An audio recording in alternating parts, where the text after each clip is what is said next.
تقریر کو استطاعت حق بولنے، حق سمجھنے، حق پر عمل پیرا ہونے کی توفیق نصیب فرمائے۔ عزیزان گرامی، قرآن کریم کے شیشے کے اندر مالک بے نیاز نے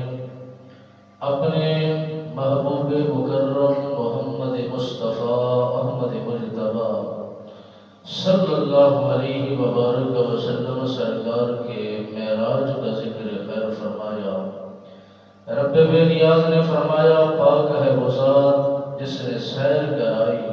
اپنے خاص بندے کو مسجد حرام سے مسجد اقصی کی طرف، تاکہ انہیں دکھائی جائیں اس مسجد کی برکات اور ان کی خصوصیات، مقدس مقامات، تاکہ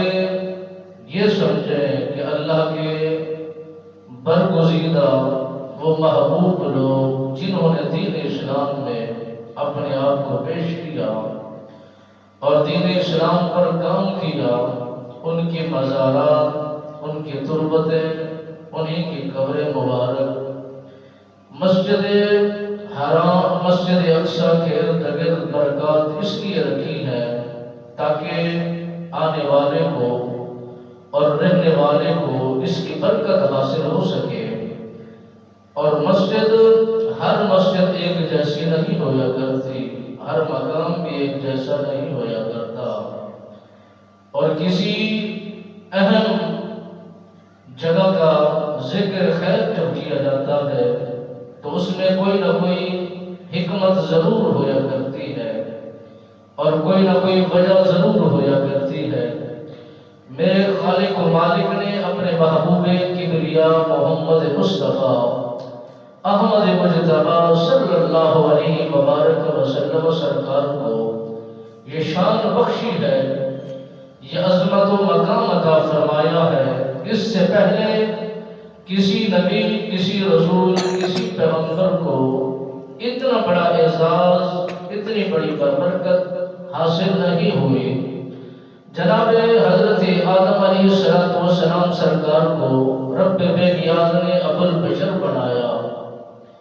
اور بہترین پہلا انسان انتخاب فرمایا، آسمان سے زمین پر بھیجا تو ان کے لیے براق کا اہتمام بھی نہیں کیا گیا، اور اس سے پہلے جتنے بھی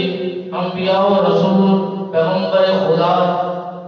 نبی رحمت، فخر موجودات صلی اللہ علیہ وبارک وسلم سرکار سے محبت و عقیدت جوڑنے والے جتنے بھی آئے ہیں، ہر کسی کی منزل، مقصد، نام، رتبہ بلند والا ہے، مگر نبی رحمت، فخر موجودات صلی اللہ علیہ وبارک وسلم سرکار کو اس لیے معراج کرائی گئی تاکہ انہیں دکھائی جائیں اپنی نشانیاں، اپنی برکت والی جگہ